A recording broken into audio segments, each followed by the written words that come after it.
Hey guys, welcome back to channel. ഇന്ന് നമ്മൾ കാണാൻ പോകുന്നത് ലോലെസ് ലോയറിൻ്റെ 5th എപ്പിസോഡാണ്.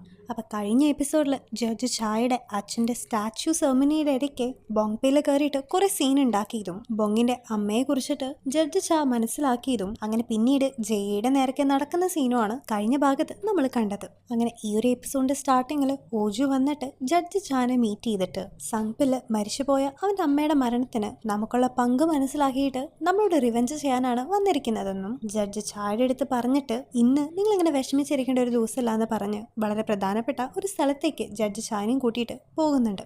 ഇതേ സമയത്ത് ജയ ആകട്ടെ ബൊങ്ങിൻ്റെ അടുത്ത് എപ്പം മുതലാണ് നിങ്ങളുടെ ടാർഗറ്റ് ജഡ്ജ് ചായ ആയിട്ട് മാറിയതെന്നും തൻ്റെ അഭിപ്രായത്തിൽ ജഡ്ജ് ഷാ വളരെ ഡീസൻ്റ് ആയിട്ടുള്ളൊരു ജഡ്ജ് ആണെന്നും അതുകൊണ്ട് തന്നെ ഓജുവിനെ പോലെ ഒരു ഗുണ്ടയ്ക്ക് ഒരിക്കലും മേയറിന്റെ സ്ഥാനം കൊടുക്കില്ലെന്നും ജയ് പറയുമ്പോൾ യഥാർത്ഥ സത്യം എന്താണെന്ന് നീ മനസ്സിലാക്കുമെന്ന് ബൊങ്ങും പറയുന്നുണ്ട്. ഇതേ സമയത്ത് ഓജു ആകട്ടെ ചായയും കൂട്ടിയിട്ട് പണ്ട് ഓജുവും ചായയുടെ അച്ഛനും കൂടിയിരുന്ന് ഭക്ഷണം കഴിച്ച ആ ഒരു സ്ഥലത്തേക്ക് വന്നിട്ട് ആ ഒരു ടേബിളിൽ വെച്ചിട്ടാണ് ജഡ്ജ് ചായയുടെ അച്ഛൻ അവനോട് ഓരോ ക്രൈംസ് ഒക്കെ ചെയ്യാനായിട്ട് പറഞ്ഞതെന്നും മറ്റൊക്കെ പറഞ്ഞ് അവൻ അവളുടെ ഒപ്പം സെയിം ടേബിളിൽ ഇരുന്നത് ചാക്ക് ഇഷ്ടപ്പെടാതെ അവിടെ ഉണ്ടായിരുന്ന ഡ്രിങ്ക്സ് എടുത്ത് അവന്റെ മുഖത്ത് ഒഴിച്ചിട്ട് മേയർ ലിസ്റ്റിൽ നിന്റെ പേര് ഞാൻ കൊടുക്കണമെന്ന് റെക്കമെൻഡ് ചെയ്തതിന്റെ പേരിൽ എന്റെ ഒപ്പം ഒരേ ടേബിളിലിരുന്ന് ഫുഡ് കഴിക്കാറായിട്ടില്ല നീ എന്ന് പറഞ്ഞിട്ട് ചാ അവിടെ നിന്ന് പോകുന്നുണ്ട്. ഇതേ സമയം ജയ ആകട്ടെ ആകെ കൺഫ്യൂസ്ഡ് ആയിട്ടിരിക്കുകയാണ്. അവളുടെ ചെറുപ്പത്തില് അമ്മയെ കാണാനില്ല എന്ന് പറഞ്ഞ് അവള് കരഞ്ഞ സമയത്ത് ചാ വന്ന് അവളെ ആശ്വസിപ്പിച്ചതും അവളിപ്പോ ആലോചിക്കുന്നുണ്ട്. വേറൊരു ഭാഗത്ത് നിന്ന് ചിന്തിക്കുമ്പോൾ ചായ വിശ്വസിക്കരുതെന്ന് ബൊങ്ങ് പറഞ്ഞതും എല്ലാം കേട്ട് ആകെ കൺഫ്യൂസ്ഡ് ആയിട്ടിരിക്കുന്ന ജയയുടെ അടുത്തേക്ക് അവളുടെ അച്ഛൻ വന്നിട്ട്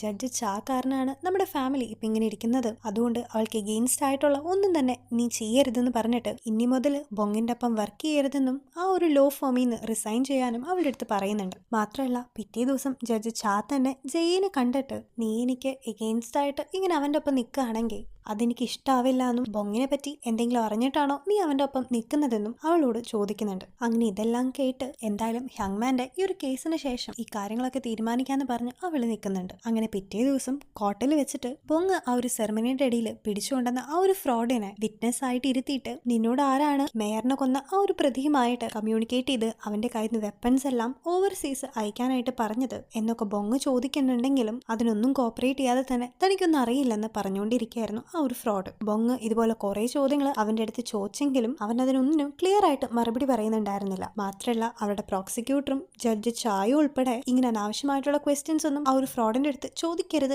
എന്ന് പറഞ്ഞ് നിൽക്കുന്ന കാരണം കൊണ്ട് ബൊങ്ങിന്റെ ചോദ്യങ്ങളെല്ലാം ഇൻഎഫക്റ്റീവ് ആയിട്ട് നിൽക്കുന്ന സമയമാണ് അവന്റെ അസിസ്റ്റന്റ് അങ്ങോട്ടേക്ക് ഈ ഒരു ഫ്രോഡിന്റെ അമ്മയും കൂട്ടിയിട്ട് വരുന്നത്. ഇത് കാണുന്ന ബൊങ് ആ ഒരു ഫ്രോഡിന്റെ അടുത്ത് ഇപ്പൊ നീ സത്യം പറഞ്ഞില്ലെങ്കിൽ നാളെ ഇവര് നിന്നെ ഒരു ക്രിമിനൽ ആയിട്ട് പറയുമെന്നും നിന്റെ അമ്മയ്ക്ക് അത് കേൾക്കുമ്പോൾ ഒരിക്കലും സഹിക്കാൻ പറ്റില്ല എന്നൊക്കെ പറയുമ്പോൾ അവന്റെ അമ്മയ്ക്ക് വേണ്ടി തന്നെ സത്യം പറയാനായിട്ട് അവൻ തീരുമാനിക്കുകയാണ്. അങ്ങനെ ആ ഒരു കൊലപാതകയായിട്ട് തന്നെ കണക്ട് ചെയ്ത് തന്നത് ഓജുവിന്റെ അസിസ്റ്റന്റ് ആണെന്ന് ആ ഒരു ഫ്രോഡ് തുറന്നു പറയുമ്പോൾ അത് കേട്ട് എന്തോ അടി കിട്ടിയ പോലെ ഇരിക്കുന്നുണ്ട് ജഡ്ജ് ഷാ. മാത്രമല്ല ഇതിന്റെ ഫൈനൽ ആയിട്ടുള്ള ഒരു ഡിസിഷൻ അടുത്ത സെഷനിൽ പറയാമെന്നും അവൾ പറയുന്നുണ്ട്. ഇതേ സമയത്ത് യോൺഹിക്ക് ഈ കാര്യങ്ങളൊന്നും അറിയാത്തതുകൊണ്ട് തന്നെ ഇതെല്ലാം കേട്ടിട്ട് അവളും വളരെ ഷോക്ക്ഡ് ആയിട്ട് നിൽക്കുന്നുണ്ട്. കാരണം യോൺഹി എന്ന് പറയുന്നത് ജഡ്ജ് ഷായോടൊപ്പം നിൽക്കുന്നുണ്ടെങ്കിലും സത്യം മാത്രം കോടതിയിൽ തെളിയാൻ പാടുള്ളൂ എന്ന് ആഗ്രഹിക്കുന്ന വളരെ ജെനുവൻ ആയിട്ടുള്ള ഒരു ലോയർ ആണെന്ന് നമുക്ക് ഇതിൽ നിന്ന് മനസ്സിലാക്കാം. ഇതേ സമയത്ത് തന്നെ ഇപ്പോഴും എന്താണ് ചെയ്യേണ്ടതെന്ന് അറിയാണ്ട് ഇരിക്കുകയാണ് നമ്മുടെ ജയി. അന്ന് ജഡ്ജ് ചാനെ കുറിച്ചിട്ട് മോശമായ രീതിയിൽ ഹ്യങ്മാൻ സംസാരിച്ചതുകൊണ്ട് അതിനെപ്പറ്റി കൂടുതൽ കാര്യങ്ങൾ അറിയാനായിട്ട് ഇപ്പൊ അവള് ഹ്യങ്മാനെ കാണാനായിട്ട് പോകുന്നുണ്ട്.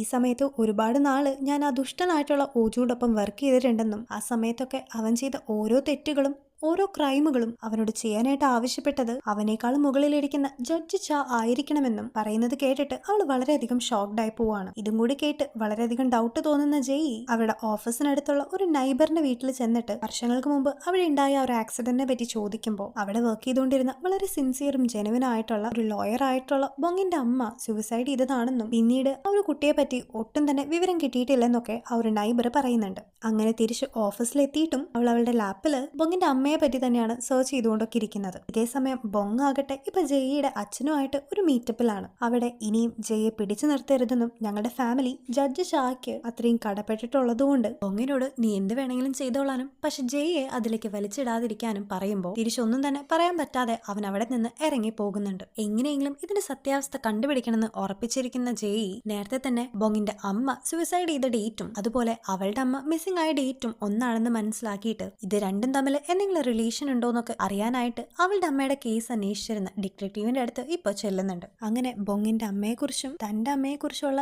കേസിന്റെ ഫയലിലെ ഡീറ്റെയിൽസ് ഒക്കെ ഒരു ഡിറ്റക്റ്റീവ് അവൾക്ക് എടുത്തു കൊടുക്കുന്നുണ്ട്. മാത്രല്ല ഇത് ശരിക്കും ഒറിജിനലിന്റെ കോപ്പിയാണെന്നും ആ ഒരു കേസിന് ശേഷം അതിന്റെ ഒറിജിനൽ ഫയൽസിലൊക്കെ മിസ്സിംഗിലായി പോയെന്നും ആ ഒരു ഡിറ്റക്റ്റീവ് പറയുന്നുണ്ട്. മാത്രല്ല ബൊങ്ങിന്റെ അമ്മയുടെ മരണം ഒരു സൂയിസൈഡ് ആണെന്ന് തെളിയിച്ചിട്ടുണ്ടെങ്കിലും അതിൽ താൻ ഒട്ടും തന്നെ വിശ്വസിക്കുന്നില്ലെന്നും കുറെ സസ്പീഷൻസ് ഒക്കെ അതിലുണ്ടെന്നും അദ്ദേഹം പറഞ്ഞു. ഇതേ സമയത്ത് തന്നെ ഹ്യങ്മാനെ കാണാനായിട്ട് ഓജു അവന്റെ ഒരു ലോയറിനെയും കൂട്ടി വന്നിട്ടുണ്ട്. ഇനിയും നീ ബൊങ്ങിനെ വിശ്വസിച്ച് ഇരിക്കണ്ടെന്നും അവന്റെ അമ്മയെ കൊന്ന റിവെഞ്ചിനായിട്ടാണ് അവൻ വന്നിരിക്കുന്നെങ്കിൽ നീയും ഞാനും അതിൽ ഇൻക്ലൂഡഡ് ആണെന്ന് അവൻ പറയുന്നുണ്ട്. മാത്രമല്ല യഥാർത്ഥ പ്രതി മേയറിനെ കൊന്നതും പിന്നീട് അത് ഹ്യങ് ആണ് അത് ചെയ്തത് എന്ന് കാണിക്കാനായിട്ട് കുറെ ഫേക്ക് ആയിട്ടുള്ള തെളിവുകൾ ഉണ്ടാക്കിയതും ആയിട്ടുള്ള ഒരു വീഡിയോ ഇപ്പോ ഓജു ഹ്യങ്ങിന് കാണിച്ചു കൊടുക്കുന്നുണ്ട്. എന്നിട്ട് ഇനി നീ ബൊങ്ങിനെ വിശ്വസിച്ച് നിൽക്കരുതെന്നും തന്നെ വിശ്വസിക്കാനായിട്ട് പറഞ്ഞിട്ട് അവൻ അവിടെ നിന്ന് പോവാണ്. തൊട്ടു പിന്നാലെ തന്നെ ഹ്യങ്മാന്റെ ഭാര്യ ഹോസ്പിറ്റലിൽ നിന്ന് അവനെ വിളിച്ചിട്ട് ഇത്രയും നാള് തന്നെ നോക്കിയത് ഓജു ആണെന്നും തന്റെ ബില്ലൊക്കെ പേ ചെയ്തതും ഓജു ആണെന്ന് പറഞ്ഞ് അപ്പൊ തന്നെ അവള് മരിക്കുന്നുണ്ട്. ഇതെല്ലാം കേട്ടിട്ട് ആകെ കൺഫ്യൂസ്ഡ് ആയിട്ട് നിൽക്കുന്ന ഹ്യങ്മാനെ കാണാനായിട്ട് ഈ ഒരു സമയത്ത് ബൊങ് എത്തുന്നുണ്ടെങ്കിലും ഹ്യങ്മാൻ അവനെ മീറ്റ് ചെയ്യാനായിട്ട് കൂട്ടാക്കുന്നില്ല. ഇതേ സമയം ജെയി ആകട്ടെ ബൊങ്ങിന്റെ അങ്കിളായിട്ടുള്ള ഡേവോങ്ങിനെ ചെന്ന് കണ്ടിട്ട് പെട്ടെന്ന് എന്താ ബൊങ് അങ്കിളിനെ വിട്ടിട്ട് കീസിയോങ്ങിലേക്ക് വന്നതെന്ന് ചോദിക്കുമ്പോൾ അത് അവന്റെ അമ്മയുടെ മരണം തന്നെയാണെന്ന് അങ്കിള് കൺഫേം ചെയ്ത് പറയുന്നുണ്ട്. മാത്രല്ല ഇവിടെ വന്ന് എത്ര പെട്ടെന്നാണ് നീ അവനെ കണ്ടതെന്നും അത് വെറൊരു കോയിൻസിഡൻസ് ആയിട്ട് നിനക്കിപ്പോ തോന്നുന്നുണ്ടോന്നും ചോദിക്കുമ്പോൾ അതും കൂടി കേട്ട് ആകെ കിളി പോയിട്ട് ഇരിക്കുകയാണ് ജെയി. അങ്ങനെ അവൾ അവിടെ നിന്ന് പോയതിനു ശേഷം അങ്കിള് ബൊങ്ങിനെ വിളിച്ച് ജെയി തന്നെ കാണാനായിട്ട് വന്നിട്ടുണ്ടെന്നും നീ അവളെ ഒരിക്കലും വിശ്വസിക്കരുതെന്നും പറയുമ്പോൾ ഒരുപാട് കാലമായിട്ട് ഞാൻ അവളെ നോക്കിക്കൊണ്ടിരിക്കുകയാണെന്നും എനിക്ക് അവളെ വളരെ വിശ്വാസമാണെന്നും ബൊങ്ങും പറയുന്നുണ്ട്. ഇതേ സമയത്താണ് അവരുടെ ഓഫീസിലേക്ക് ഓജു കയറി വരുന്നത്. ഈ ഒരു കാര്യത്തിന് നിനക്കൊന്നും ചെയ്യാൻ പറ്റില്ലെന്നും കാരണം എന്റെ കയ്യില് ഒരുപാട് പൈസയും നിയമം തന്നെ ആയിട്ടുള്ള ജഡ്ജ് ചായും ഒപ്പം ഉണ്ടെന്ന് പറഞ്ഞ് അവനെ വെല്ലുവിളിച്ചു എന്ന് മാത്രമല്ല ഏതായാലും നീ ഒന്ന് ഹ്യങ്മാനെ പോയിട്ട് കാണണമെന്നും ചിലപ്പോ അവൻ അവന്റെ തീരുമാനം മാറ്റിയേക്കാമെന്നും പറയുമ്പോൾ എല്ലാം കേട്ട് ദേഷ്യം വരുന്ന ബൊങ്ങാകട്ടെ ഇപ്പൊ ഓജുയുടെ കഴുത്തിന് കുത്തി പിടിച്ചിട്ട് പിന്നെ എനിക്കിപ്പോ വേണമെങ്കിൽ കൊല്ലാമെന്നും പക്ഷെ ഞാൻ അത് ചെയ്യുന്നില്ലെന്നും അവന്റെ അടുത്ത് പറയുന്നുണ്ട്. ഇതേ സമയം തന്നെ തന്റെ പക്കലുള്ള എല്ലാം തന്നെ നഷ്ടപ്പെട്ടുകൊണ്ടിരിക്കുകയാണ് എന്ന് മനസ്സിലാക്കിയിട്ട് ഇനി എന്ത് ചെയ്യും എന്നാലോചിച്ച് വളരെ വിഷമത്തില് ഒരു കടൽ തീരത്ത് നിൽക്കുന്നുണ്ട് ബൊങ്. ഇതേ സമയം ജെയി ആകട്ടെ ഓഫീസിലേക്ക് എത്തിയതിനു ശേഷം ആ ഒരു പോലീസുകാരനും നൈബറും ബൊങ്ങിന്റെ അങ്കിളും എല്ലാരും കൂടി പറഞ്ഞ കാര്യങ്ങളെല്ലാം കൂട്ടി വായിക്കുമ്പോൾ തനിക്ക് ബൊങ്ങിനെ പറ്റി ഒന്നും തന്നെ അറിയില്ലെങ്കിലും ബൊങ്ങിന് അവളുടെ എല്ലാ ഹിസ്റ്ററിയും അറിയുന്നതായിട്ട് അവൾക്ക് മനസ്സിലാകുന്നുണ്ട്. അവളുടെ ജോലി പോയ കാര്യവും അവളുടെ അമ്മയെ കുറിച്ചും എല്ലാം തന്നെ അവൻ അറിയുന്ന പോലെ തന്നെയാണ് അവൻ അവളോട് സംസാരിച്ചിട്ടുണ്ടായിരുന്നത്. അങ്ങനെ ഈ ഒരു ഓഫീസിൽ എന്തൊക്കെയോ ദുരൂഹതകളുണ്ടെന്ന് അവൾക്ക് തോന്നിയിട്ട് ഇതുവരെ അവൾ കയറി നോക്കാത്ത ഇതിന്റെ ഒരു മേലത്തെ ഫ്ലോറിലേക്ക് അവളിപ്പോ കയറിയിട്ട് അവിടെ ഫുള്ള് ചെക്ക് ചെയ്തുകൊണ്ടിരിക്കുകയാണ്. അങ്ങനെ മനസ്സൊക്കെ ആകെ അസ്വസ്ഥനായിട്ട് ബൊങ് അങ്ങോട്ടേക്ക് കയറി വരുമ്പോൾ അവിടെ ജെയി ഇരിക്കുന്നത് കണ്ടിട്ട് ആദ്യം അവൻ സർപ്രൈസ്ഡ് ആകുന്നുണ്ടെങ്കിലും പിന്നീട് അവളുടെ ഡൗട്ടിന്റെ കാര്യങ്ങളൊക്കെ അവൻ മനസ്സിലാക്കുന്നുണ്ട്. ഈ ഒരു സമയത്ത് ഈ ഒരു ഓഫീസിൽ കുറെ സീക്രട്ടുകളൊക്കെ ഉണ്ടെന്ന് ജെയി പറയുമ്പോൾ ഈ ഒരു ഓഫീസ് തന്റെ അമ്മയുടെ ഓഫീസ് ആയിരുന്നു എന്നും അമ്മ അന്ന് രാത്രി ഇവിടെ വെച്ചിട്ടാണ് എന്റെ മുമ്പിൽ വെച്ച് മരണപ്പെട്ടത് അല്ല അവർ കൊന്നത് എന്ന് അവൻ പറയുന്നുണ്ട്. ഈ ഒരു സമയത്ത് അവന്റെ അമ്മ മരിച്ചു എന്ന് പറയപ്പെടുന്ന അതേ ദിവസം തന്നെയാണ് അവളുടെ അമ്മേനെയും കാണാതായതെന്നും അതിനെ പറ്റിയിട്ട് നിനക്ക് എന്താണ് പറയാനുള്ളതെന്ന് അവൾ ബൊങ്ങിന്റെ അടുത്ത് ചോദിക്കുമ്പോൾ അതിന് ഉത്തരം ഒന്നും തന്നെ ബൊങ്ങിനും കൊടുക്കാൻ പറ്റുന്നുണ്ടായിരുന്നില്ല. അന്ന് ശരിക്കും എന്താണ് സംഭവിച്ചതെന്ന് ബൊങ്ങിന് അറിയാമെങ്കിലും ഒരു പക്ഷെ അത് പറഞ്ഞ് വെറുതെ ജെയെ ഹേർട്ട് ചെയ്യണ്ട